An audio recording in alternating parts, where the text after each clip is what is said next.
Forum Merdeka Barat 9, Fakta Bicara dari Lingkar Pertama. Fakta Bicara dari Lingkar Pertama. Fakta Bicara dari Lingkar Pertama.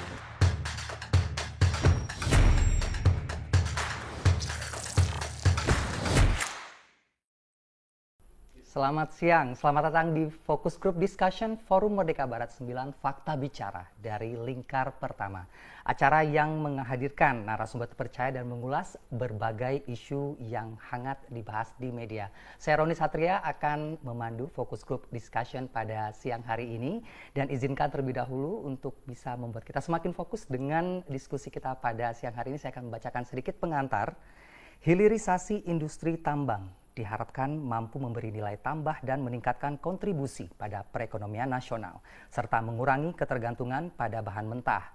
Indonesia telah menyusun peta jalan hilirisasi investasi strategis dalam mendorong transformasi ekonomi. Lantas apa saja capaian yang berhasil dicatatkan dari hilirisasi dalam satu dekade terakhir? Fokus Group Discussion kali ini akan membahas capaian hilirisasi dan peluang keberlanjutan investasi. Diharapkan diskusi ini dapat melahirkan pokok-pokok pikiran dan pemahaman tentang kesiapan infrastruktur, tentang kesiapan capaian hilirisasi tersebut untuk memberikan informasi dan data secara tepat dan akurat. Selanjutnya, saya akan memperkenalkan dua narasumber yang sudah hadir bersama kita pada siang hari ini. Yang pertama adalah Ibu Musdalifah Mahmud selaku staf ahli bidang konektivitas, pengembangan jasa dan sumber daya alam Kemenko Perekonomian. Selamat siang, Ibu. Selamat siang, Pak. Terima kasih. Selanjutnya Ibu Lana Saria selaku staf ahli bidang ekonomi sumber daya alam Kementerian ESDM. Selamat siang, Bu Lana.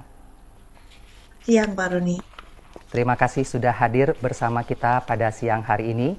Dan sebelum kita mendengarkan pemaparan dari kedua narasumber kita pada hari ini, saya ingin mengucapkan selamat datang kepada seluruh rekan-rekan media yang sudah hadir untuk nantinya mendengarkan dan juga berdiskusi. Kita harapkan untuk menjadi lebih interaktif dan juga aktif untuk memberikan pertanyaan, termasuk juga nanti akan mengulas dari pemaparan yang akan disampaikan oleh kedua narasumber. Tapi sebelumnya, saya izinkan untuk memberikan kesempatan terlebih dahulu kepada Direktur Pengelolaan Media, Direktorat Jenderal Informasi dan Komunikasi Publik, Kementerian Komunikasi dan Informatika, Bapak Nur Sodik Gunarjo, untuk membuka FGD kali ini. Kepada Pak Gun, kami persilakan. Terima kasih, Mas Roni. Assalamualaikum warahmatullahi wabarakatuh. Salam sejahtera bagi kita sekalian. Om Swastiastu, Namo Buddhaya, salam kebajikan. Yang saya hormati staf ahli Menko Perekonomian bidang konektivitas, pengembangan jasa dan sumber daya alam, Ibu Musdalifah Mahmud. Sekali lagi terima kasih kedatangannya Ibu Musdalifah. Kemudian staf ahli bidang ekonomi sumber daya alam Kementerian ESDM, Ibu Lana Satria, dan juga seluruh peserta FGD yang berbahagia yang saat ini sudah hadir melalui link Zoom. Bapak dan Ibu peserta FGD, pertama-tama tentu saja marilah kita panjatkan puji dan syukur kehadirat Tuhan Yang Maha Kuasa, Allah Subhanahu wa Ta'ala, karena pada hari ini kita dapat hadir meskipun secara daring ya Bapak dan Ibu, untuk mengikuti kegiatan FGD dengan tema yang saya kira nanti sangat menarik, yaitu capaian hilirisasi dan peluang keberlanjutan investasi. Bapak dan Ibu, serta rekan-rekan media yang saya hormati, Indonesia bertekad menjadi salah satu pemain kunci global dalam industri hilirisasi yang berbasis komoditas, dengan berupaya mengurangi ekspor bahan mentah dan juga meningkatkan hilirisasi industri yang berbasis sumber daya alam di dalam negeri. Nah, hilirisasi industri tambang ini adalah proses peningkatan nilai tambah mineral yang dihasilkan oleh sektor tambang melalui pengolahan, kemudian pengembangan produk turunannya, dan tentu saja diversifikasi produknya. Dan tujuan dari hilirisasi industri ini adalah untuk meningkatkan kontribusi sektor tambang pada perekonomian nasional Dan di sisi lain ini juga mengurangi ketergantungan pada ekspor bahan mentah. Dalam mengolah mineral tambang, kita tahu bahwa teknologi pengolahan yang tepat ini sangat diperlukan untuk memperoleh hasil yang optimal. Oleh karena itu, Bapak dan Ibu, perlu dilakukan penelitian dan pengembangan teknologi pengolahan yang lebih maju untuk meningkatkan efisiensi dan juga kualitas produknya. Hilirisasi industri tambang ini dapat dilakukan tentu saja dengan membangun industri downstream yang terintegrasi dengan sektor tambang, seperti industri baja, industri besi, besi dan baja maksud saya, kemudian industri pengolahan minyak, dan juga satu lagi adalah industri kimia. Nah, di era hilirisasi industri yang sekarang ini menjadi skala prioritas pemerintah Indonesia, tentu saja yang sangat berkaitan dengan hal tersebut adalah penanaman modal, di mana penanaman modal ini sangat penting untuk memperkuat sektor industri dan juga pertumbuhan perekonomian di tanah air. Bapak dan Ibu, sehubungan dengan hal tersebut, kami dari Kementerian Komunikasi dan Informatika, Direktorat Jenderal Informasi dan Komunikasi Publik, menyelenggarakan kegiatan FGD. Dan diharapkan melalui kegiatan FGD ini, rekan-rekan media bisa mendapatkan background, narasi, dan informasi secara lengkap dan jelas terkait hilirisasi industri. Kita sering mendengar hilirisasi industri, tetapi tentu saja penjelasan yang lebih detail nanti akan disampaikan oleh Bu Musdalifah dan juga Ibu Lana. Sebagai penutup, perkenankan kami sekali lagi mengucapkan terima kasih. Selamat berdiskusi. Semoga upaya kita dalam memberikan informasi ini bermanfaat bagi rekan-rekan jurnalis. Akhir kata kepada seluruh peserta FGD dan para narasumber, saya ucapkan terima kasih dan salam sehat selalu. Assalamualaikum warahmatullahi wabarakatuh. Salam sejahtera bagi kita semua. Om Santi Santi Santi Om. Namo Buddhaya. Salam kebajikan. Saya kembalikan ke Mas Roni. Baik, terima kasih Pak Gun. Waalaikumsalam warahmatullahi wabarakatuh. Nah, tadi saya mencatat beberapa poin tadi Pak Gun sudah menjelaskan terkait dengan pemain kunci. Ini yang ingin mungkin kita akan elaborasi, kita harapkan dari kedua narasumber kita yang tentunya sudah sangat ahli di bidangnya ini untuk bisa menyampaikan nanti seperti apa yang sudah dilakukan oleh Indonesia untuk bisa nantinya mewujudkan goal tersebut untuk bisa menjadi pemain kunci yang tentunya kita akan lihat akan menjadi skala prioritas kita nantinya di hilirisasi ini. Tidak berlama-lama lagi, kita langsung saja undang pembicara pertama kita. Langsung saya berikan kesempatan terlebih dahulu kepada Ibu Musdalifah Mahmud selaku staf ahli bidang konektivitas, pengembangan jasa dan sumber daya alam Kemenko Perekonomian. Izin Ibu, mungkin saya akan berikan sekitar 15 menit dulu untuk nantinya dilanjutkan dengan Bu Lana dan kita akan lakukan Q&A session setelahnya. Silakan Ibu Musdalifah, waktunya saya persilakan. Terima kasih Pak Roni. Assalamualaikum warahmatullahi wabarakatuh. Selamat pagi, selamat siang, salam sejahtera untuk kita semua. Yang terhormat Bapak Nur Sodi Gunarjo, yang secara jelas tadi menyampaikan bahwa pengembangan ekonomi kita di masa depan sangat bertumpu dengan kunci-kunci industri yang bisa yang bisa berperan penuh untuk mendorong menuju Indonesia Emas tahun 2045. Ibu Lana, selamat siang, salam kenal. Teman-teman media yang hadir pada pertemuan Zoom online siang hari ini. Saya ingin memaparkan terkait pencapaian industri hilir kelapa sawit nasional menuju Indonesia Emas 2045. Selanjutnya, industri hilir kelapa sawit kita sebagai negara penghasil utama kelapa sawit dengan jumlah yang diperkirakan tahun 2024 ini mencapai 54,5 juta ton produk CPO, di mana diantaranya 250 berasal dari 250 juta ton lebih tandan buah kosong yang kemudian menghasilkan kelapa sawit sejumlah 54,5 juta ton perkiraannya tahun 2024. Sebelum untuk pencapaian, karena kita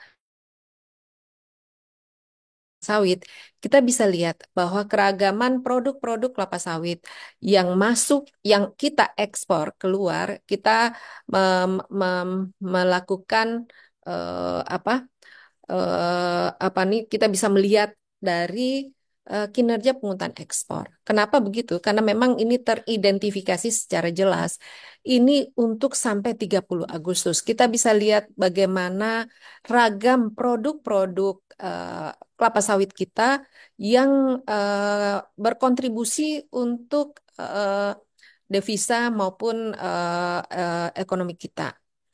Kita bisa lihat dari 10 top 10 produk-produk kelapa sawit yang kita ekspor yang banyak berkontribusi secara volume, kita bisa lihat RBD palm oil merupakan produk pertama secara tonase kita 28,7% dari seluruh produk ekspor kita dengan jumlah produksi 6.219,10 ton eh, s- sampai dengan Agustus 2024. Kemudian kalau yang kedua, ekspor kita yang terbesar adalah bungkil dan residu padat lainnya dari buah sawit dan kernel sawit. Kontribusinya secara tonase 3,7 juta ton. Kemudian dari RBD palm oil, jadi yang bulk minyaknya, sejumlah 3.294.000 ton. Kemudian cangkang, kernel sawit, dan bentuk serpih dan bubuk dengan ukuran partikel lebih dari 50 mes, itu 2.853.000 ton. Kemudian crude palm oil itu 1,17 1,7 juta ton. Kemudian PAM yang keenam, PAM yang kelima adalah crude palm oil CPO yang paling kita kenal itu 1,7 juta ton. Kemudian RBD palm stearin 1,2 juta ton, sedangkan pan fatty acid atau PFID AD 770.000 ton, RBD palm olein yang sudah bermerek dan dikemas itu 661.000 ton dan RBD palm kernel oil 601.000 ton. Sedangkan campuran lainnya bahan yang tidak dapat dimakan dari lemak atau minyak nabati atau fraksi lemak atau minyak yang berbeda dengan minyak kelapa sawit termasuk kernel kelapa sawit itu sebesar 169.000 ton. Sedangkan produk lainnya 403.462 ton. Jadi kalau kita lihat dari peran produk-produk kelapa sawit yang bukan produk paling hilir, karena yang dikenakan pungutan hanya produk yang bukan terhilir. Kalau terhilir itu sudah dibebaskan dari pungutan, sehingga tidak terdata sebagai top 10 produk-produk yang diekspor. Selanjutnya,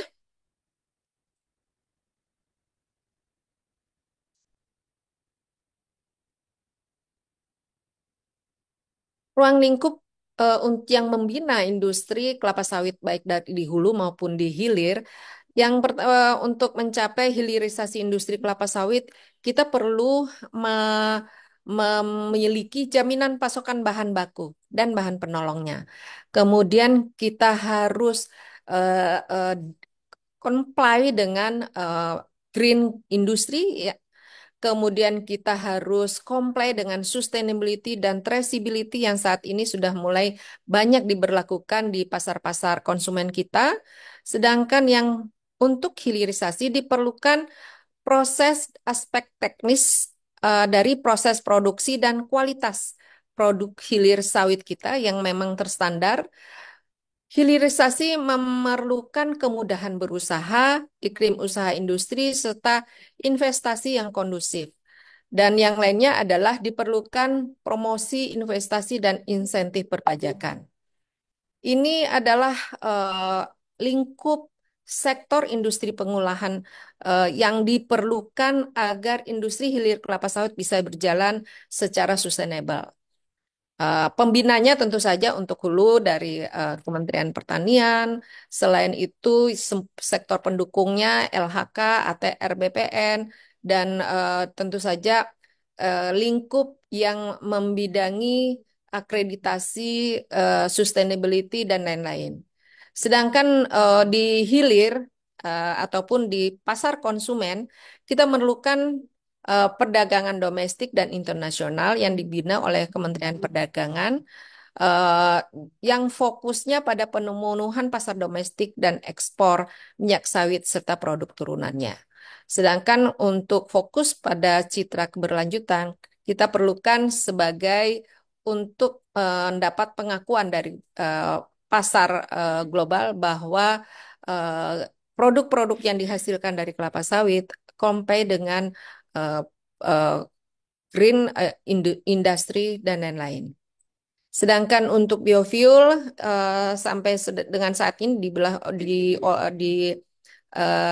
oleh Kementerian ESDM yang fokusnya sampai dengan penggunaan akhir biofuel yang berbahan baku minyak sawit. Selanjutnya, kondisi penyediaan bahan baku bersertifikat dan proyeksi ke depan ini adalah upaya-upaya kita untuk menghasilkan produk-produk yang kita klaim sebagai produk yang sustainable, green product karena berasal dari bahan baku yang comply dengan prinsip-prinsip sustainable yang sudah kita terapkan sejak tahun 2011 di Indonesia, yaitu ISPO. Dan kita lihat bahwa kinerjanya sudah semakin baik dan kita harapkan sampai dengan karena sekarang kita akan ISPO bukan hanya sampai dengan CPO saja produk hulu, tetapi kita sedang melakukan advokasi agar supaya semua produk-produk kita sampai ke hilir komplain dengan prinsip-prinsip sustainable yang ada di pasar global yang dipersyaratkan oleh pasar global. Selanjutnya, ini ada overview industri kelapa sawitan nasional kita dari hulu ke hilir. Eh, Sampai saat ini produk minyak goreng sawit untuk pangan kita produksi melebihi dari kebutuhan nasional atau kita bisa katakan oversupply. Berdasarkan Kemendak nomor 1528 tentang jumlah kebutuhan konsumsi, kemasan sederhana dalam bentuk curah, kemasan sederhana atau minyak kita itu sebesar 3,6 juta liter per tahun atau setara dengan 3.248.000 ton per tahun kebutuhan nasional kita. Sedangkan kebutuhan minyak goreng untuk industri, UMKM, Horeca, dan masyarakat sesuai mekanisme pasar. Adapun untuk proyeksi pertumbuhan penggunaan CPO berdasarkan data Kemenperin tahun 2023, untuk pangan domestik itu sebesar eh, tahun 2023 bertumbuh 10,18% dengan alokasi 20,3 juta ton. Kemudian untuk biodiesel 21,2% dari produksi nasional kita yaitu sebesar 10,65 juta ton. Kemudian oleh chemical 4,5, ekspor CPO 6,5, dan ekspor hilir 47,5% dari seluruh produk atau seluruh produksi CPO kita. Jadi penggunaan CPO kita per tahun. Selanjutnya, jenis produk hili mainstream yang diproduksi di Indonesia yang dikategorikan sebagai industri hilir yang masuk dalam stream perdagangan kita ke pasar global. Yang pertama TBS, tandan buah segar yang biasanya jarang diekspor. Kemudian buah sawit, brondolan, ini juga jarang. Dan yang banyak diekspor adalah crude palm oil, kemudian biji inti sawit, cangkang sawit yang sekarang pasarnya juga termasuk pasar yang terbesar. Kalau kita lihat tadi top 10 produk-produk yang diekspor, cangkang adalah salah satunya.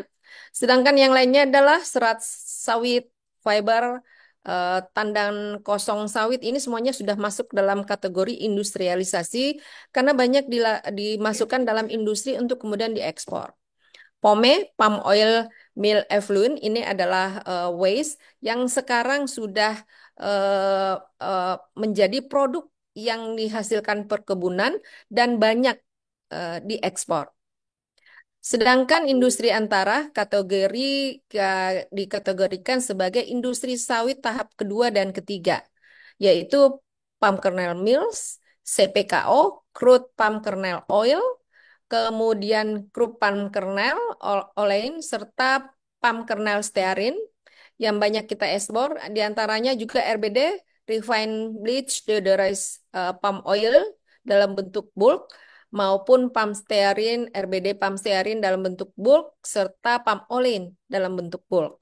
Dan diperkirakan di eh, pohon industri di tahap kedua ini ada sekitar 18 produk yang dihasilkan. Kemudian kalau kita kategori em, eh, eh, 3, 4, 5, ini kategori yang industrinya tuh eh, lanjut, lebih lanjut dari kategori industri antara. Jadi hasil yang dihasilkan di sini bisa kita kategorikan sebagai produk-produk industri hilir dan lanjut. Yang banyak diperdagangkan, utamanya di sini adalah RBD olein kemasan, kurang dari 25 kg. Sedangkan kalau sudah produk kemasan itu masuk ke dalam fase industri hilir lanjut. Dan salah satu di antaranya yang banyak dimanfaatkan di dalam negeri adalah FAME untuk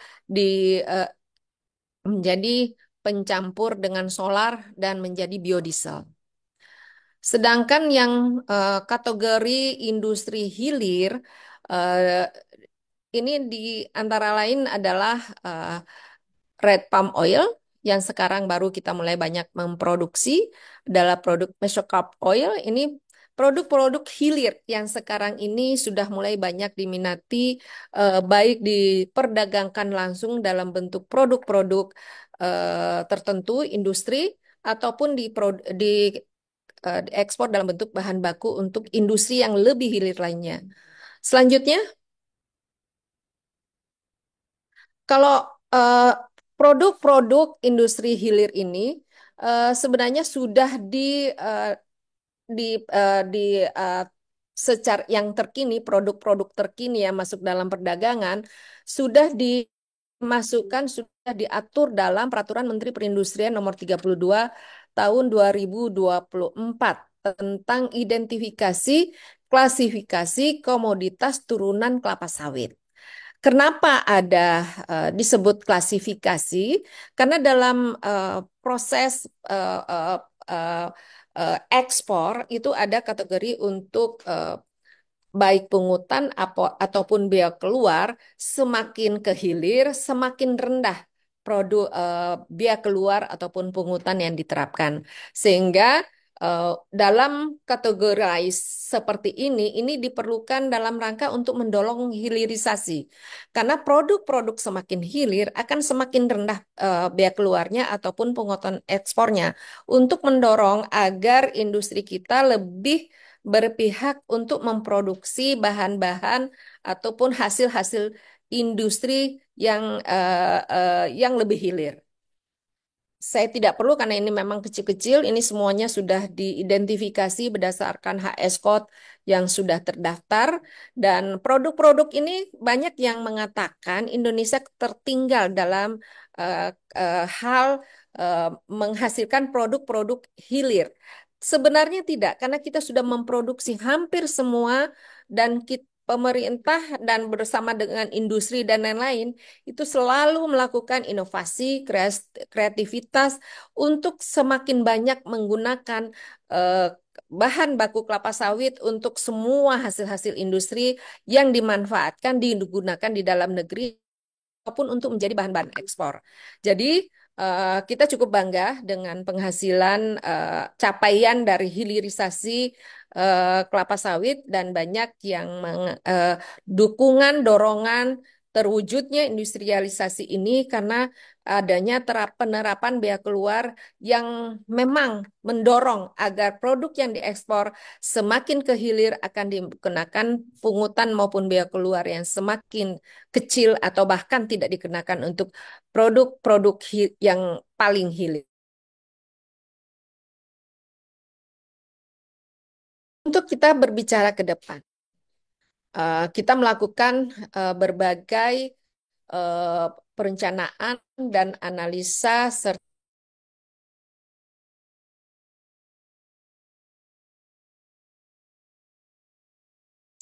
dan konsumen minyak sawit berkelanjutan, selain sebagai produsen dan minyak sawit berkelanjutan terbesar di dunia, dan kita juga menjadi produsen hasil-hasil industri hilir, dan kita menjadi penentu price setter ke komunitas-komunitas turunan CPO dan turunannya. 5F yang menjadi visi kita Indonesia adalah kita harus menghasilkan food dan fitonutrien untuk mengatasi stunting dan lain-lain. Kemudian kita memanfaatkan fine chemical untuk mendapatkan hasil olahan industri yang terhilir, bukan hanya second generation industri, tapi sampai dengan generasi-generasi selanjutnya. Kita juga memanfaatkan dan sudah terbukti di dunia bahwa kita konsisten menerapkan penggunaan renewable energy dengan mensubstitusi solar dengan FAME yang sekarang kita sudah masuk ke B35 dan direncanakan segera B40, B50 dan lain-lain. Serta yang lainnya yang sekarang sebagaimana yang kita lihat di top 10 produk-produk ya ekspor kita, fiber biomas menjadi salah satu menjadi kita menjadi salah satu supplier terbesar ke pengguna biomas yang ada di pasar global. Jepang, Korea, bahkan negara-negara Eropa dan lain-lain semakin banyak melihat bahwa potensi waste dari kelapa sawit semakin diperlukan.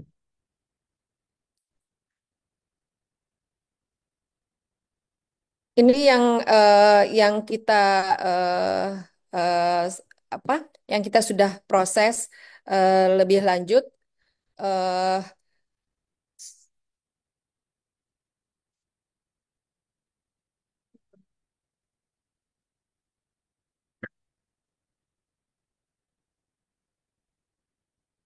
Kemudian kalau kita bicara mengenai kendala-kendala, saya bisa tolong lihat ke bawah. Ini beberapa peluang dan tantangan.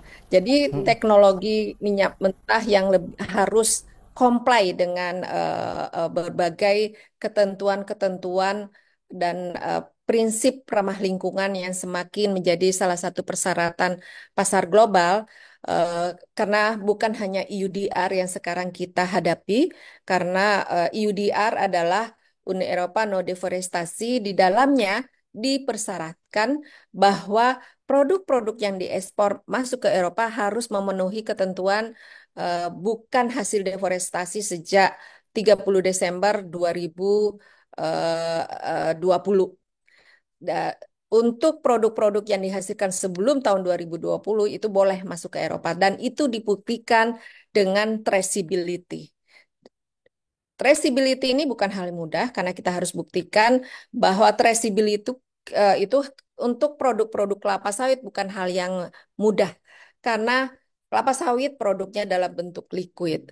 Liquid itu biasanya diproduksi dari banyak kebun yang baik dari masyarakat maupun industri itu sendiri. Sehingga untuk memenuhi ketentuan-ketentuan ramah lingkungan yang ada di pasar global ini, kita sekarang membangun national dashboard untuk memenuhi ketentuan-ketentuan global, bukan hanya untuk EUDR, tetapi kita harus meyakinkan pasar global bahwa produk-produk yang diproduksi di Indonesia ini memenuhi eh, baik Green China, ketentuan due diligence yang ada eh, di UK, kemudian ketentuan Forest Act yang ada di Amerika, kemudian di Australia, dan lain-lain. Nah, ini yang kita kembangkan sekarang, dan ini menjadi tantangan kita. Kita harus wujudkan, kita harus yakinkan pasar global bahwa kita memiliki data informasi, traceability, sustainability untuk kita masuk ke pasar global. Kemudian tantangan kita yang lainnya antara Musdalifah, lain ya. ya, Iya, Ibu, mohon oke, maaf mungkin saya baik, harus ya, ya, cut nanti sampai kita di akan sini sementara ya Bu ya. Nanti supaya kita buka lagi di oke. Q&A. Saya akan berikan dulu kesempatan kepada Ibu Lana Saria selaku staf ahli bidang ekonomi sumber daya alam Kementerian ESDM untuk menyampaikan pemaparannya. Silakan Ibu Lana. Nanti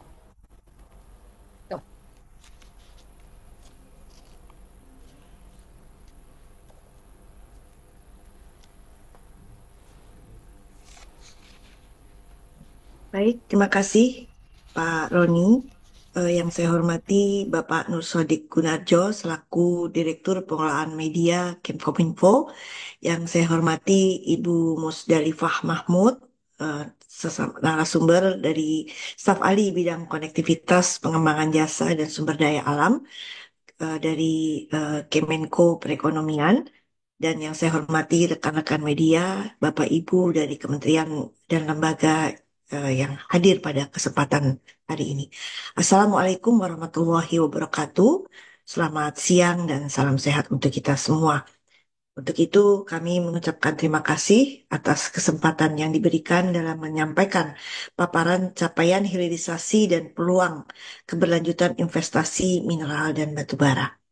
Bapak Ibu yang kami hormati bahwa melalui eh, regulasi yang ada dan kebijakan dari mineral dan batu bara secara nasional, ada 16 hal-hal strategis dalam kebijakan mineral dan batu bara secara nasional yang telah kita tetapkan.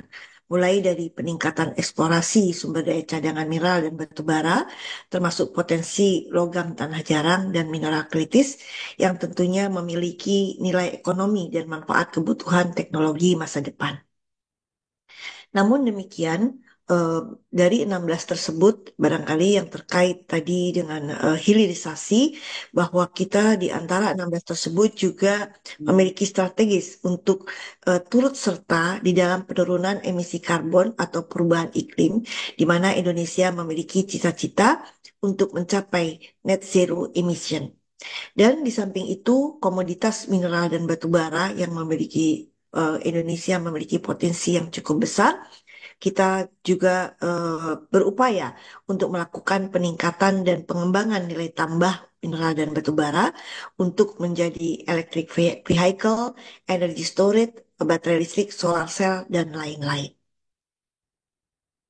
Eh, Sebagaimana yang diamanatkan memang di dalam Undang-Undang 3 2020 sebagai perubahan terhadap Undang-Undang 4 2009 tentang pertambangan mineral dan batu bara, khususnya di pasal 102 disampaikan bahwa program nilai tambah untuk komoditas tambang mineral wajib dilakukan untuk pengolahan dan pemurnian untuk komoditas tambang mineral, khususnya tambang mineral logam, dan pengolahan untuk komoditas tambang mineral bukan logam, dan atau pengolahan untuk komoditas tambang batuan. Dan selanjutnya di pasal 103 disampaikan bahwa kewajiban bagi pemegang izin usaha pertambangan dan izin usaha pertambangan khusus operasi produksi untuk melakukan pengolahan dan pemurnian hasil penambangannya di dalam negeri.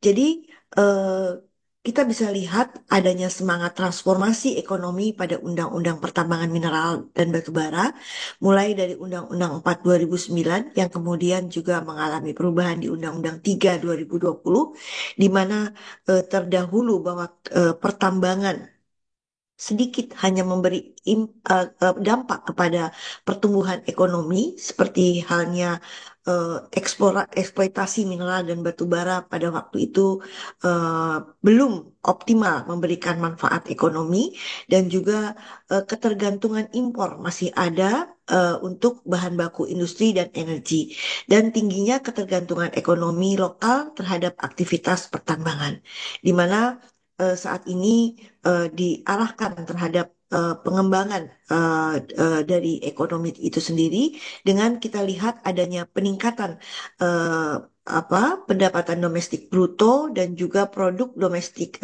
regional bruto dari pengolahan sumber daya alam dan adanya penyediaan bahan baku industri hilir dan adanya peningkatan serapan tenaga kerja serta peningkatan terhadap nilai ekspor dan peningkatan penyediaan energi. Perlu kami sampaikan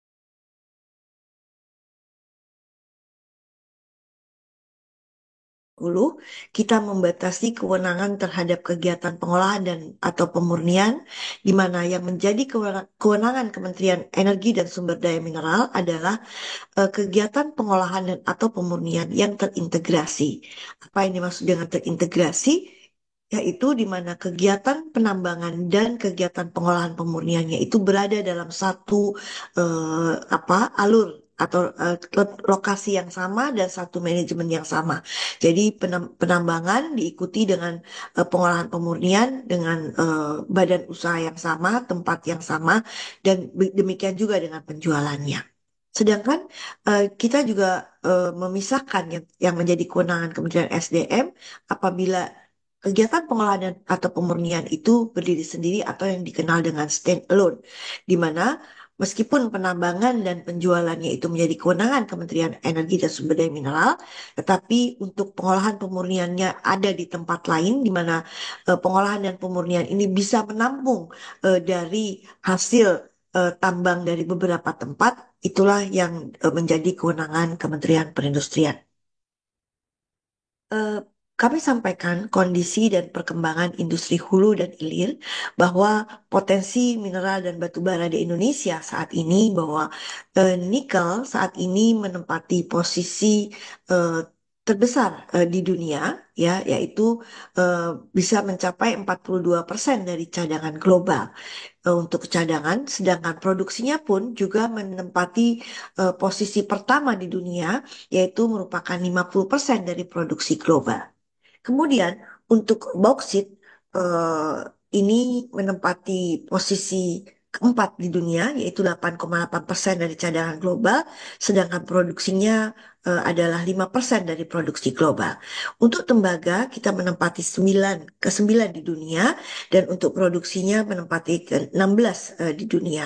Untuk emas, menempati posisi ke-8 di dunia, yaitu 3,6% dari cadangan global dan juga untuk produksinya menempati posisi ke-6 di dunia yaitu mencapai 4,4% dari produksi global. Untuk timah ini saat ini masih menempati posisi pertama di dunia yaitu 24,3% dari cadangan global dan untuk produksi globalnya menempati ranking kedua di dunia yaitu 18% dari produksi global. Untuk batu bara, kita untuk cadangannya menempati nomor 7 di dunia, dan untuk produksi globalnya menempati nomor 3 di dunia. Bapak Ibu yang kami hormati, untuk produksi dan pemanfaatan mineral, sejak kurun waktu 5 tahun mengalami variasi beberapa eh, peningkatan dan juga ada juga mengalami penurunan. Untuk katoda tembaga ini cenderung mengalami peningkatan dan untuk emas cenderung mengalami peningkatan juga dan kemudian untuk perak ini agak stabil begitu ya relevan stabil, sedangkan timah ini sedikit mengalami penurunan. Untuk ferronikel, memang sejak kurun waktu 5 tahun ini sangat mengalami peningkatan yang luar biasa karena sudah diberlakukannya atau sudah diimplementasikannya amanah yang sudah dikeluarkan dari Undang-Undang 4 2009 tentang kewajiban daripada pengolahan dan atau pemurnian. Kemudian untuk NPI juga mengalami peningkatan karena juga tadi dampak dari diwajibkannya kegiatan hilirisasi pada tambang mineral khususnya nikel. Kemudian untuk nikel matte ini juga mengalami peningkatan. Bapak Ibu yang kami hormati bahwa saat ini Indonesia memiliki existing smelter yaitu berjumlah 5, tetapi yang sedang dalam taraf konstruksi itu saat ini masih ada sekitar 11 begitu. Sehingga total di tahun 2024 target yang sudah terbangun ini ada 16 smelter yang terdiri dari 5 atau yang sudah terbangun 5 untuk nikel, sedangkan yang sedang dalam taraf proses konstruksi nikel ada 2, boksit ada 7, besi ada 1, dan tembaga ada 1. Dengan nilai investasi keseluruhannya yaitu 11.666.2 US dollar. Bapak Ibu yang kami hormati bahwa progres pembangunan smelter yang terintegrasi, artinya yang menjadi kewenangan dari Kementerian SDM yang sudah mencapai 100%, tadi ada 5, yaitu PT Wedabai, PT Aneka Tambang, PT Wanatiara Persada, PT Vale Indonesia, dan PT Fajar Bakti Lintas Nusantara. Untuk komoditas masing-masing adalah nikel, dan yang sedang dibangun adalah ada yang berupa tembaga yang hampir juga selesai, juga ada berupa eh, apa namanya nikel lainnya berupa ferronikel dan beberapa lainnya yang beberapa di antaranya sudah mencapai 90 di atas 90%. Untuk fasilitas pengolahan dan pemurnian yang stand-alone yang menjadi kewenangan dari Kementerian Perindustrian yang sudah beroperasi saat ini adalah 59 smelter, dan kemudian yang paling banyak dari 59 itu adalah dari komoditas nikel 45. Dan untuk konstruksi itu juga yang paling menempati posisi tertinggi adalah smelter untuk komoditas nikel, di mana semua jumlah konstruksinya ada 32. Untuk itu, apabila ini terbangun 71, apabila terbangun konstruksinya yang 32 ini, maka jumlah smelter yang ada di Indonesia itu ada 91 smelter.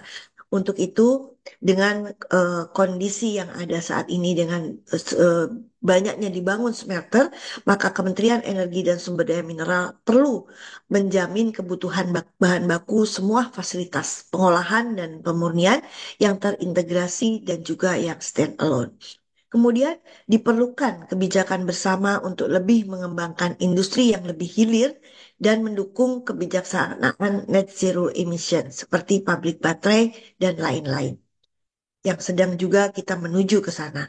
Kemudian diperlukan mekanisme pengawasan bersama antara Kementerian SDM dan Kementerian Perindustrian dengan adanya atau telah diterbitkannya PP 25 tahun 2024, di mana IUP terintegrasi dimungkinkan apabila memiliki saham 30% dan kesamaan beneficial ownership pada smelter dan yang stand alone.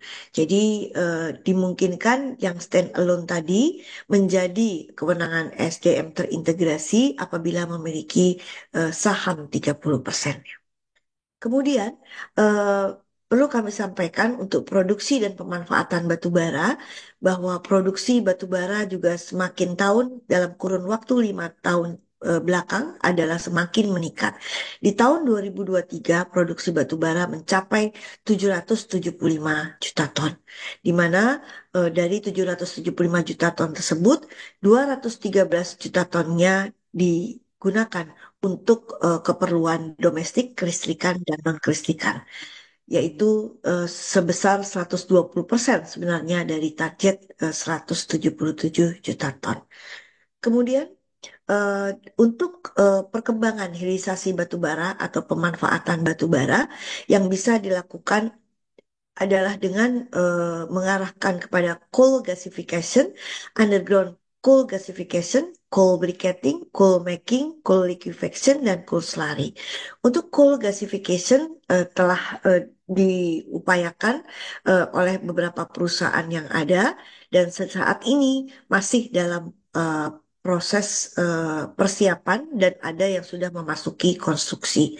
Sedangkan coal briquette ini sudah ada yang berjalan, yaitu dari pabrik briquette BTBA dan juga pabrik upgrading briquette untuk Triveni.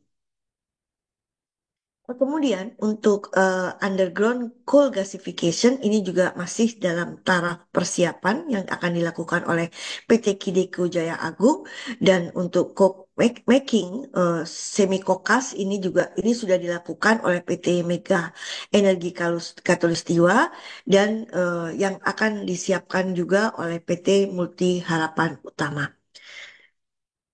Ketahanan cadangan mineral dan batu bara dan strategi pengolahannya.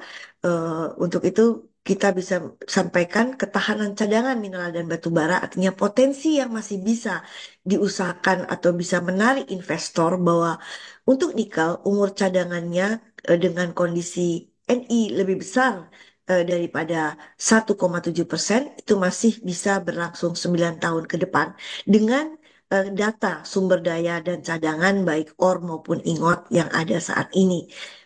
Mungkin ini bisa bertambah apabila perusahaan melakukan eksplorasi lanjutan untuk melihat kembali update terhadap sumber daya dan cadangannya. Kemudian umur cadangan yang Ni kurang dari 1,7% itu bisa mencapai 6 tahun.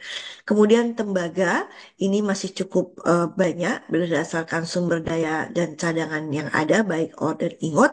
Umur cadangan tembaga masih bisa 22 tahun ke depan. Untuk bauksit masih bisa 76 tahun ke depan. Untuk cadangan timah masih 20 tahun ke depan. Untuk cadangan emas masih 269 tahun dan perak 211 tahun. Sedangkan untuk pasir besi masih 140 tahun ke depan dan untuk biji besi masih 270 tahun ke depan. Sedangkan untuk batu bara yang sebentar lagi juga akan diminta untuk dihentikan sebagai bahan bakar fosil, ini sebenarnya berdasarkan data eksplorasi yang ada saat ini dari perusahaan dan juga Badan Geologi, umur cadangannya masih ada di 41 tahun ke depan. Bapak Ibu yang kami hormati, bahwa upaya pemerintah menjaga ketahanan cadangan mineral dan batu bara, yaitu kita melalui badan usaha, melalui badan geologi, BRIN, akademisi, tetap melakukan pencarian area untuk prospek baru melalui kajian mineralisasi terkait potensi keterdapatan mineral yang dilakukan oleh stakeholder tadi, dan penyelidikan umum untuk menemukan prospek baru dari badan geologi. Dan juga diminta salah satunya adalah peningkatan sumber daya dan cadangan mineral melalui optimalisasi dilakukannya eksplorasi oleh pemegang IUP, yaitu melalui eksplorasi lanjutan, tentunya sinkron dengan peraturan yang diterbitkan oleh kementerian atau lembaga terkait. Kemudian menyusun kriteria sumber daya minimal sebagai persyaratan kelayakan wilayah izin usaha pertambangan untuk dilelang. Jadi untuk kita melelang, tentunya kita harus juga, pemerintah pada saat melelang, kita juga harus menyodorkan adanya potensi sumber daya dan cadangan. Artinya tidak untuk menghindari pemerintah melelang dengan kondisi cadangan atau sumber daya yang tidak ada sama sekali.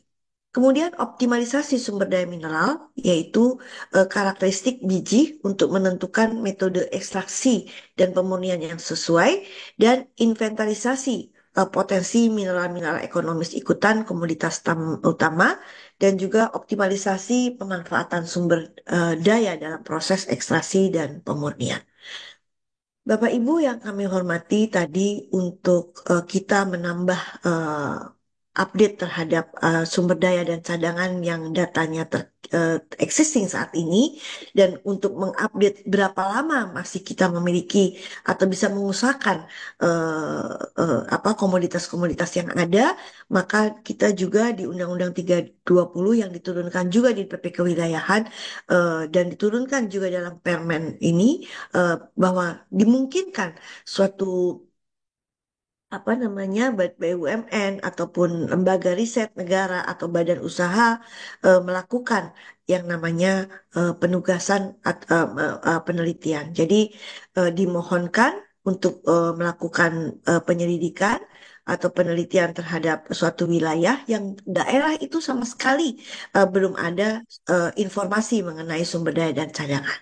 Lalu dilakukan oleh yang bermohon, apakah itu lembaga riset atau BUMN atau badan usaha swasta atau badan usaha milik daerah, yang kemudian nanti datanya akan diberikan pada pemerintah.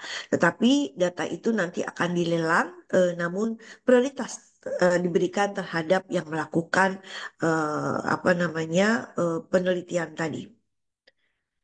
Kemudian Bapak Ibu yang udah ya Pak, sudah habis ya? Iya, mohon maaf Baik. Ibu. Wah, kebetulan keterbatasan waktu kita harus hentikan sampai di situ terlebih dahulu Baik. untuk memberikan kesempatan kepada rekan-rekan media untuk Baik. mengajukan sejumlah pertanyaan yang kalau kita lihat sudah ada ramai yang masuk sebenarnya, tetapi saya ingin memberikan kesempatan yang ingin bertanya langsung untuk bisa raise hand terlebih dahulu bila ada dari rekan-rekan media yang hadir pada FGD kali ini untuk bertanya kepada kedua narasumber kita, Ibu Musdalifah maupun Ibu Lana, untuk bisa raise hand dan menanyakan langsung kepada. Baik, sudah ada satu, saya persilakan. Perkenalkan terlebih Ya, dahulu, Mas. Mas. Izin Mas, Silakan. Ibu. Selamat siang Ibu, salam sehat. Saya Irawan Bu dari Akurat News. Salam sehat. Mungkin ada beberapa pertanyaan Bu terkait dengan hilirisasi ini nih Bu.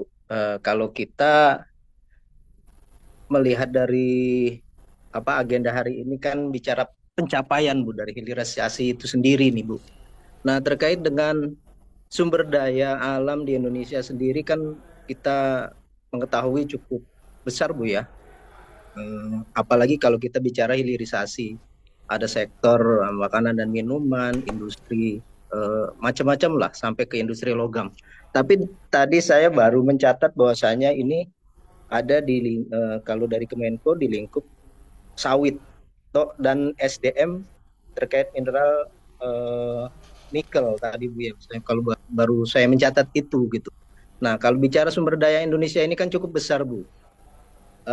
Kalau pertanyaan untuk Kemenko sendiri Bu, ini terkait pencapaian investasi apa saja sih yang menjadi daya tarik bagi investor Bu yang mau masuk ke Indonesia nih Bu? Apakah tata aturannya sudah dibuka lebar-lebar untuk para investor itu sendiri sehingga mereka nih tertarik dengan hal investasi di tanah air. Nah, ini capaiannya, prosentasenya dari setiap industri yang ada di Indonesia ini, kalau bisa dipresentasekan itu sektor apa saja Bu? Gitu. Lalu berapa besar sih potensi peningkatan ekonominya dari persentase-persentase yang tadi ada itu jika hal tersebut terrealisasi di Indonesia? Lalu SDM Bu, sejauh mana pertumbuhan investasi energi baru terbarukan Bu? Apa saja yang perlu diperbaiki dan ditingkatkan dari capaian yang ada, dan bagaimana konsep SDM dalam mendukung hilirisasi untuk penerapan EBT di tanah air? Terus ada tambahan sedikit Bu, kalau saya tidak salah mencatat bahwasanya untuk sektor sawit ini ada nih Bu badan tersendiri untuk pengelolaan dana perkebunan. Apakah untuk sektor yang lain, industri yang lain, ada semacam badan yang mengelola dana mereka. Seperti halnya di mineral, mereka ada riset untuk mineral, batu bara, dan lain sebagainya, Bu. Mungkin itu dulu, Bu. Terima kasih atas jawabannya. Baik, terima kasih Saudara Irawan dari Akurat News. Saya mungkin langsung ke Ibu Musdalifah. Tadi untuk Ibu Musdalifah mungkin ada 2 pertanyaan yang dilontarkan dari rekan Irawan. Yang pertama terkait investasi, Ibu. Kemudian yang kedua terkait badan yang mengurus untuk sektor lain. Kalau dalam sawit ada badan tersendiri. Mungkin bisa dijawab.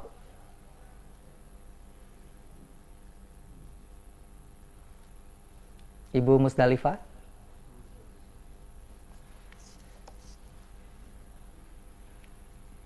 Baik, Ibu mendengar saya, Bu? Baik, sambil menunggu Ibu Musdalifah, kita ke Ibu Lana terlebih dahulu. Tadi pertanyaan terkait EBT. Bagaimana sejauh ini pertumbuhan investasi EBT ini dan apa yang perlu diperbaiki untuk ditingkatkan dan dengan capaian yang sudah ada? Bagaimana konsep SDM dan mendukung hilirisasi ini khususnya dalam penerapan EBT? Bu Lana, silakan. Terima kasih Mas Irawan atas pertanyaannya. Jadi memang dalam rangka masuk kepada masa transisi, kita dari Kementerian SDM berupaya begitu untuk melakukan transisi ya dari energi fosil ke energi baru terbarukan begitu ya, yang tentunya bisa menurunkan emisi karbon. Saat ini dilakukan energi dengan bersumber dari seperti halnya matahari, solar cell, kemudian juga angin, kemudian air begitu ya. Yang sebenarnya potensi itu cukup besar ya di Indonesia. Namun memang karena kita sedang menuju ke sana dan sedang dalam proses adaptasi atau penyesuaian terhadap biaya produksi untuk menghasilkan energi tersebut, memang belum terlalu banyak begitu ya, sehingga dari potensi yang ada di seluruh Indonesia ini mungkin belum mencapai 20% kita memanfaatkan energi tersebut menjadi energi baru terbarukan. Namun demikian, untuk kita mencapai nanti di 2035, yang kemudian kita sudah tidak lagi, sudah melakukan penurunan, bukan tidak lagi ya, kalau tidak lagi menggunakan batu bara itu di tahun 2060, tetapi sudah mengalami penurunan untuk tidak, penurunan menggunakan energi fosil, itu sudah menurun sejak 2035, sehingga kita sudah memiliki peta jalan di mana 2035 itu energi baru terbarukan meningkat seiring dengan penurunan penggunaan fosil tersebut. Demikian, Mas Irawan. Bu Lana, saya akan masih memanggil Ibu Musdalifah. Tadi di dalam itu, Pak, Bu Musdalifah sedang memimpin rapat katanya. Oke, Jadi baik. Oke, baik. Kalau begitu kita lanjut ke pertanyaan selanjutnya. Tadi ada satu pertanyaan lagi dari Mas Irawan. Oke. Bahwa kalau seperti sawit, kita kan ada di sawit ada badan khusus ya Pak ya, yang mengelola itu. Kalau di mineral dan batu bara itu kita tidak memiliki badan khusus gitu ya, badan khusus untuk jadi semua dikelola oleh pengelolaannya, mau baik itu tata kelola perizinannya, pengawasannya, semua ada di Direktorat Jenderal Mineral dan Batu Bara. Jadi untuk hilirisasi kita berbagi ya saat ini, yang terintegrasi itu ada di Kementerian SDM, sedangkan yang stand alone itu ada di perindustrian. Nah, yang stand alone ini baru keluar PP baru. Kalau dia adalah memiliki saham di smelter tersebut itu 30%, maka bisa menjadi terintegrasi. Demikian yang bisa kami sampaikan. Baik. Terima kasih Ibu Lana. Sebelum kita sudah masih ada lagi satu pertanyaan dari rekan Esther. Saya hold dulu sementara. Saya akan bacakan pertanyaan dari kolom chat ini, yaitu dari sebelumnya tadi Saudara Rizal Bisnis Indonesia, sepertinya sudah sempat dijawab oleh Ibu Musdalifah tadi saat memberikan pemaparan. Dan kalau saya lanjutkan ke Saudara Donatus dari Sindo News yang bertanya terkait dengan soal hilirisasi sawit, karena Ibu Musdalifah sudah kebetulan sedang memimpin rapat, kita lanjut ke pertanyaan terkait dengan masih dengan hilirisasi sawit. Saya akan lanjut ke pertanyaan oleh Saudara Fajarel dari Rakyat Merdeka. Bagaimana bentuk pengawasan untuk berbagai hilirisasi pertambangan di lapangan dan seperti apa capaian realisasi investasinya? Silakan Ibu Lana. Kemudian ada pertanyaannya masih banyak ini Bu, sektor apa saja yang paling tinggi kontribusinya? Kemudian untuk meningkatkan kontribusi dari hilirisasi, maka program apa yang akan digunakan pemerintah baru nanti? Terkait sawit, terkait sawit kita hold dulu. Mungkin kalau Bu Lana bisa menjawab, kita bisa berikan kesempatan Bu Lana juga untuk sekaligus menjawab pertanyaan keempat ini. Apakah kedepannya kampanye hitam industri sawit oleh Eropa masih berlangsung? Lalu apa langkah antisipasi RI? Silakan Bu Lana. Saya sambil membaca dulu ya karena panjang banget. Sejauh mana pertumbuhan investasi itu ya tadi? Itu udah pasti lawan. Fajar Rakyat Merdeka. 4 pertanyaan. Ya. Bagaimana bentuk pengawasan untuk berbagai hilirisasi pertambangan di lapangan ya.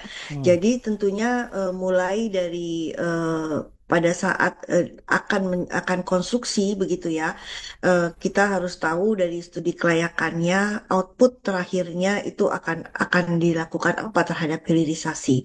Karena saat ini kita ingin sudah sampai di dalam produk akhir gitu ya, sehingga kita mengurangi ketergantungan impor terhadap bahan baku untuk energi hijau tadi.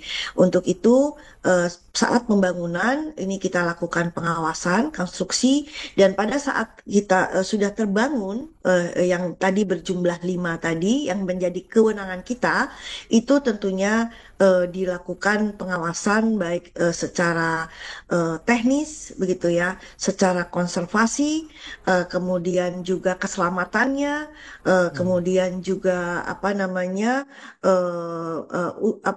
hasil akhir daripada yang direncanakan apakah sesuai dengan studi kelayakan yang dipropos pada waktu sebelumnya, itu menjadi bahan bagian kita. Tadi realisasi sudah kami sampaikan ya, bahwa realisasi terhadap investasi adanya smelter itu mencapai 11 juta 666,2 juta US dollar gitu. 11.666 juta US dollar gitu ya. Nah, jadi itu untuk investasinya. Lalu sektor apa saja yang paling tinggi kontribusinya, maksudnya untuk hilirisasi ya Pak ya. Tentunya kita di Indonesia untuk penerimaan negara ataupun investasi yang besar tadi kembali kepada penerimaan negara ke Indonesia, bahwa di tahun 2023 kita telah menghasilkan penerimaan negara dari komoditas tambang itu 177 triliun rupiah gitu ya. Kemudian untuk meningkatkan kontribusi dari hilirisasi, maka program apa saja yang digunakan di pemerintah baru nanti. Jadi tentunya kita akan karena kita sudah dalam undang-undang sudah dibatasi tambang-tambang mineral yang belum memiliki smelter begitu dan tidak bekerja sama dengan smelter lain, itu tidak bisa menjual bahan mentahnya atau tidak bisa melakukan ekspor. Jadi sudah di-ban, tidak bisa dilakukan. Dan itu akan dilakukan sampai dengan pemerintah baru nanti. Untuk di dalam pemerintah baru nanti, apa yang menjadi target 16 smelter di tahun 2024 ini akan terus kita lakukan monitoring begitu ya. Karena tentunya dengan investasi yang cukup besar, kita ingin juga kembali bahwa peningkatan nilai tambah ini terrealisasi gitu ya. Yang tadinya hanya mungkin berupa berupa iron begitu ya, tapi bisa meningkat sampai dengan vehicle begitu. Itu tentunya akan lebih meningkatkan penerimaan negara lagi. Saya tidak bisa menjawab untuk sawit, Pak Roni. Jadi mohon maaf. Terima kasih Ibu Lana. Saya sekarang berikan kesempatan kepada rekan Esther dari Investor Trust. Silakan untuk menyampaikan pertanyaan secara langsung yang sudah raised hand. Ini ada Pak Yul, perlu dijawab nggak nih Pak? Batubara. Oke. Baik, mungkin nanti Ibu ya, kita berikan Ya. kesempatan kepada rekan Esther dulu. Silakan. Oke, ya. Masih di mute, Mbak. Suaranya Bu. Masih di mute. Nggak dibantuin. Baik.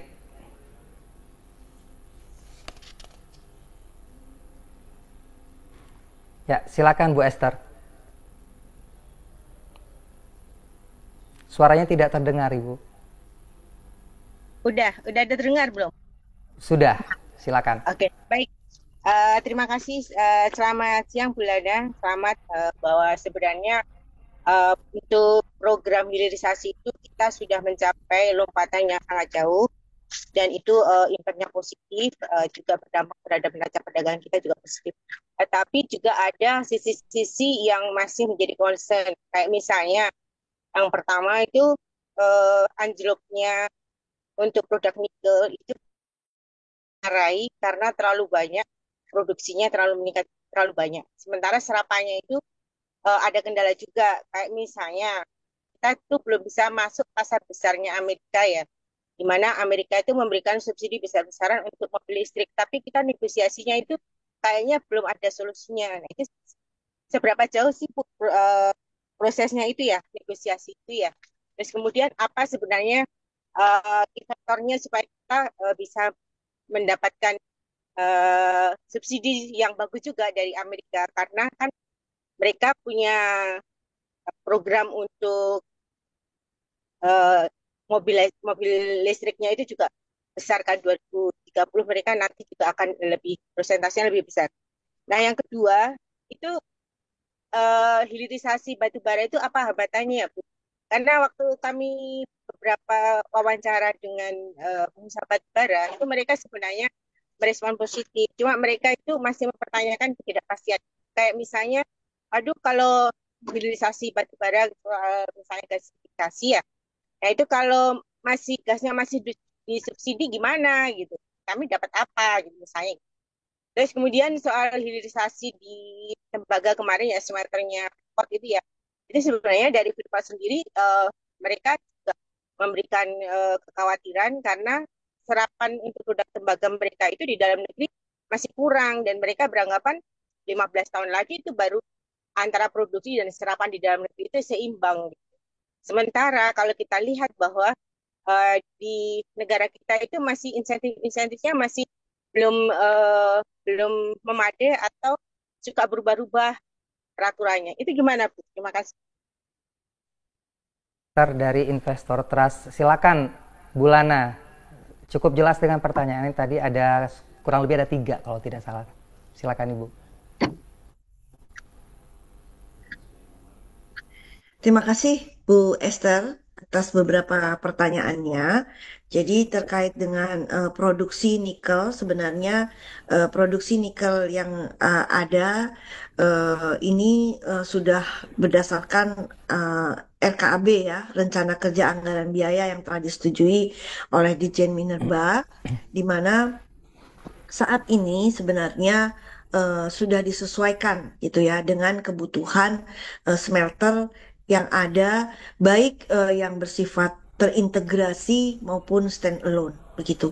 Jadi sebenarnya tidak overload juga ya, masih memungkinkan. Yang perlu kita pikirkan justru sebenarnya nanti begitu terbangun 91 itu ya, atau nikel yang berjumlah sekitar lebih dari 30 tadi itu ya, itu harus ada jaminan pasokannya. Itulah yang sedang diperbaiki tata kelola terhadap potensi sumber daya dan cadangan yang ada, dan produksi yang akan diizinkan untuk akan dikeluarkan melalui RKAB yang ada.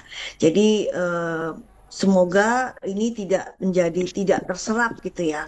Kita ingin investor juga yang sudah membangun begitu besar ya dengan investasi yang cukup tinggi tetap mendapatkan pasokan yang jelas begitu.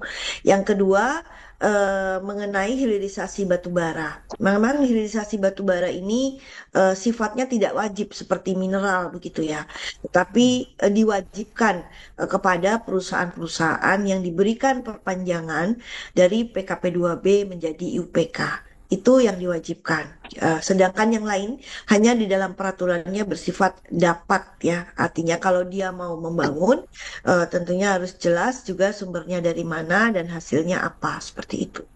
Nah, kemudian terhadap perusahaan-perusahaan batubara yang memang diwajibkan untuk membangun hilirisasi batubara berupa pemanfaatan batubara menjadi bentuk lain seperti halnya metanol, etanol, urea dan segala macam itu tentunya ini memang sedang dalam taraf perbaikan di dalam hal regulasi karena mereka terkadang mereka melakukan permohonan pembangunan konstruksi tersebut tanpa mengkaji lebih jauh apakah hasil outputnya nanti ini bisa berdaya jual baik untuk kebutuhan dalam negeri maupun luar negeri sehingga ada beberapa di antaranya yang mengajukan perubahan. Nah, pada saat mengajukan perubahan inilah begitu ya, di dalam aturannya masih belum memungkinkan sehingga pemerintah sedang mempersiapkan itu begitu ya, mempersiapkan yang lebih fleksibel karena tentunya kita lebih mengundang bahwa nanti di kemudian hari batu bara tidak ada, sedangkan cadangan ini masih ada. Kalau diubah menjadi bentuk yang lebih bermanfaat atau sebagai energi kimia, itu akan lebih kita dukung seperti itu. Untuk itu kita sedang berupaya menyesuaikan ya begitu ya. Artinya bukan kita ini, tetapi kita melihat sedang mengkaji, oh lebih baik gitu ya, kita lebih fleksibel terhadap apa hilirisasi yang akan dilakukan dan punya nilai manfaat seperti itu. Kemudian insentif juga kita memberikan insentif. Jadi peraturan sebenarnya nggak berubah-berubah ya. Peraturan berubah itu apabila memang kita dalam analisanya lebih kondusif gitu ya di dalam dunia usaha dan juga tidak memberatkan, tapi memberikan penerimaan yang sebesar-besarnya kepada negara. Jadi untuk seperti halnya untuk hilirisasi batubara gitu ya, kita juga memberikan insentif gitu ya bagi yang membangun hilirisasinya gitu ya, kita akan artinya batubara yang digunakan untuk hilirisasi maka royaltinya 0%. Itu sudah sesuai dengan persetujuan dari Kementerian Keuangan dan juga amanat yang ada di dalam Undang-Undang CK untuk memberikan insentif terhadap pemanfaatan batubara. Jadi, namun memang untuk aturan lebih detailnya berupa Kepmen itu sedang juga dalam persiapan. Jadi mungkin itu ya Ibu gitu ya.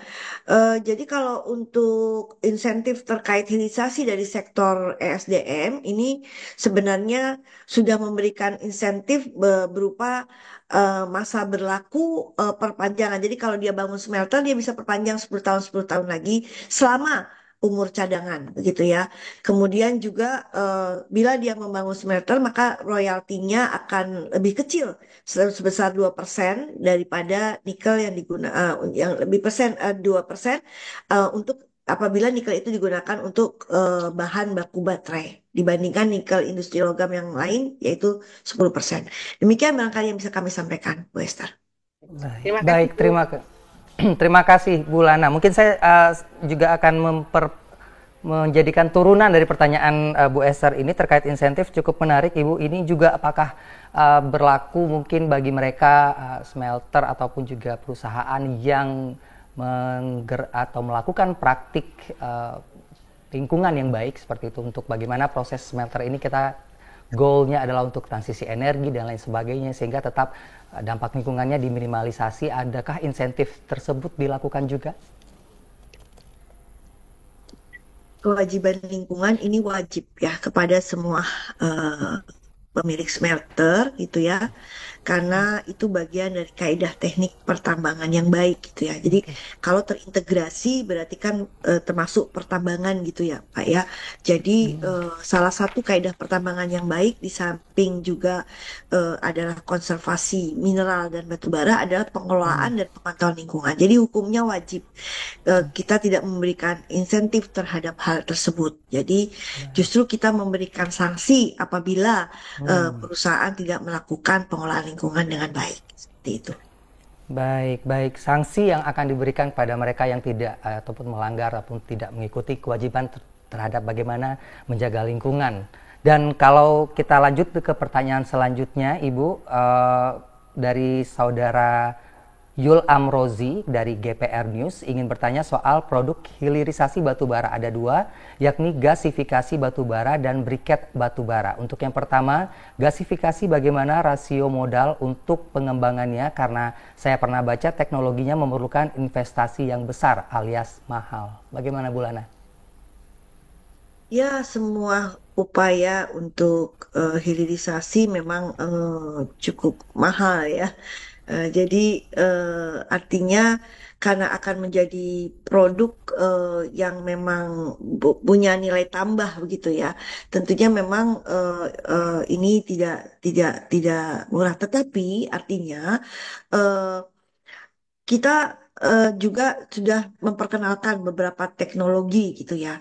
Beberapa teknologi yang diperkenalkan dengan teknologi dari Indonesia sendiri gitu ya, atau juga dari Cina yang sebenarnya punya nilai.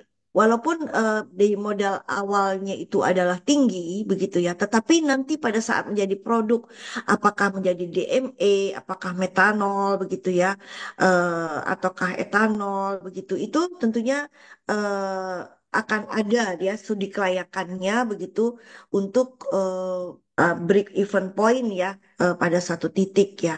Jadi nggak mungkin juga pemerintah mewajibkan sesuatu menjadi apa kewajiban hilirisasi begitu kan, meskipun batu bara tadi ya tidak diwajibkan ya untuk semua melakukan itu, tapi pada saat dia melakukan hilirisasi khususnya pada PKP 2B yang diperpanjang dari IUPK itu tentunya kita menginginkan mereka ada benefit atau ada dalam aspek keuangannya memiliki nilai untung pada saat nanti dia menjadi salah sebagian yang menjadi gasifikasi seperti itu.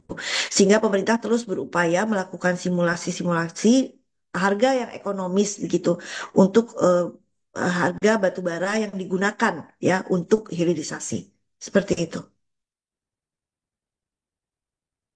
Saya ingin informasikan bahwa tadi pertanyaan-pertanyaan yang ditujukan kepada Ibu Musdalifah sudah dijawab di bagian bawah. Kalau mungkin rekan-rekan tadi yang bertanya ditujukan kepada Ibu Musdalifah, bisa dilihat jawaban dari lanjutan di kolom chat, meeting group chat ini. Sudah ada dua jawaban di sana kalau kita perhatikan. Selanjutnya saya akan masih bacakan lagi pertanyaan Ibu Lana, masih ada. Mungkin saya akan hold dari pertanyaan ini dulu untuk terakhir dari saudara Januar Bulir ID. Pertanyaan pertama, sejauh mana dampak kebijakan hilirisasi bagi investor di sektor pertambangan dan sejauh mana dampaknya bagi serapan tenaga kerja? Mungkin tadi sudah Ibu pernah berikan penjelasan terkait hal ini. Kita ke pertanyaan keduanya. Dampak hilirisasi mengalami lonjakan ekspor, penciptaan tenaga kerja dan tentu saja kontribusinya terhadap penerimaan negara. Namun nilai tambah menjadi jargon hilirisasi tersebut masih sangat terbatas realisasinya. Hal tersebut diperkuat dengan fakta bahwa ekspor masih berupa bahan setengah jadi yang memiliki nilai tambah yang minim, belum lagi nilai tambah yang tidak dinikmati oleh semua masyarakat di daerah sekitar area tambang. Masalah sosial dan lingkungan yang sering dialami masyarakat di sekitar tambang, sekaligus fakta bahwa hampir semua lokasi pertambangan mengalami peningkatan kemiskinan. Bagaimana tanggapan Ibu melihat realitas fakta semacam ini? Silakan Bu Lana.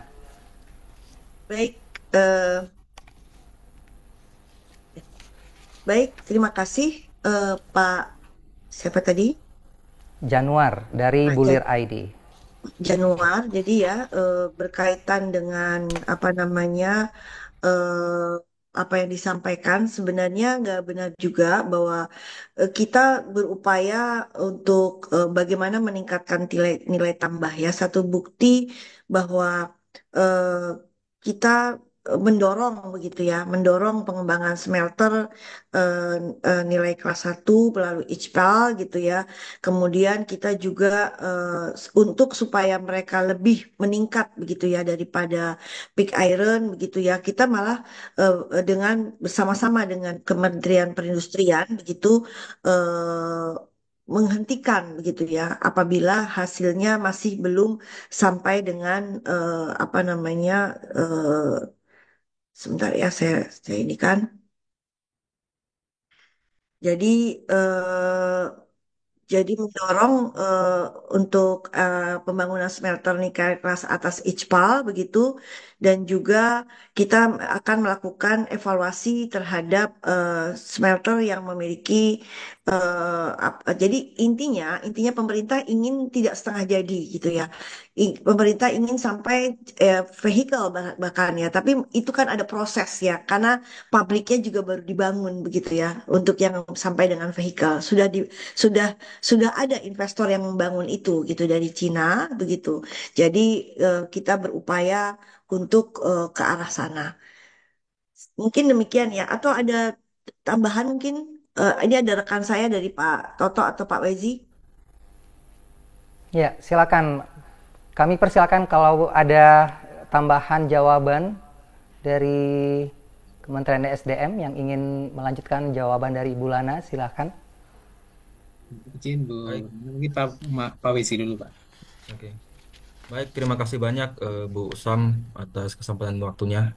Ini hanya sedikit menambahkan saja Ibu, karena dari hasil koordinasi kita ya antara Kementerian SDM dengan Kementerian Perindustrian, kalau sekarang itu kan insentif fiskal itu berupa tax allowance ataupun tax holiday itu kita berikan di sektor industri antara gitu ya, seperti yang disampaikan Bu Lana tadi itu di industri ferronikel gitu kan, industri nikel mata dan lain sebagainya. Nah, dari hasil diskusi kami kemarin gitu, ada satu usulan gitu bagi pemerintah kalau misalnya insentif itu nanti akan digeser ke industri yang lebih hilir lagi. Jadi kalau misalnya itu akan membangun gitu kan, harapannya dengan adanya insentif fiskal tadi, industri hilir misalnya industri kendaraan listrik dan lain sebagainya yang jauh lebih hilir ataupun produk akhir itu harapannya berkembang lagi di Indonesia. Mungkin itu tambahan dari kami Bu Sam. Terima kasih Mas Beji. Baik. Baik, terima kasih. Kita mungkin sudah sampai di ujung fokus group discussion kita pada hari ini, tapi mungkin terakhir saya akan berikan kesempatan kepada Bu Lana untuk closing statement, tapi dalam bentuk pertanyaan saya ini Bu, terakhir. Bagaimana ini nantinya kita benar-benar menjadi key player, tadi kalau kita mendengar Pak Gun menyampaikan di awal pembukaan, jadi pemain kunci di hilirisasi ini, dan tadi Ibu tadi sudah memaparkan juga dalam pemaparan Ibu terkait dengan ranking-rankingnya nih, peringkat 1 kita, kemudian produksinya peringkat keberapa dan lain sebagainya, bahwa ternyata kita memiliki potensi yang sangat besar. Nah, potensi ini seberapa yang sudah dilakukan dan nantinya akan ke depan benar-benar bisa diwujudkan menjadi sebagai pemain kunci tersebut dalam hilirisasi. Langsung sekaligus menjadi closing statement Ibu Lana. Silakan Ibu. Baik, terima kasih Pak Roni. Jadi kita alhamdulillah diberkahi oleh Allah Subhanahu wa taala, Tuhan Yang Maha Esa ya, sumber daya alam komoditas mineral yang cukup besar, mineral dan batu bara yang cukup besar begitu ya. Tadi sudah saya sampaikan begitu. Dan kita kemudian sudah bertahun-tahun mungkin ya sebelum Undang-Undang 4 2009 betul-betul seperti halnya menjual tanah air begitu ya. Kita tidak ingin lagi seperti itu. Oleh karenanya di era 2009 melalui Undang-Undang 4 yang kemudian belum bisa secara optimal dioptimalkan ya bagaimana nilai tambah itu dilaksanakan. Untuk itu diperbaharui di Undang-Undang 3 2020. Untuk itu kita tidak lagi ingin setengah jadi gitu ya, tetapi kita ingin jadi barang jadi, di mana sekarang seluruh dunia gitu ya ingin menuju kepada net zero emission yang tidak lagi menggunakan energi fosil gitu ya, yang sudah dimulai dilakukan di negara-negara Jerman dan segala macam gitu ya. Sekarang kebutuhan terhadap baterai itu tentunya tidak ada karena kita nomor satu di dunia gitu ya.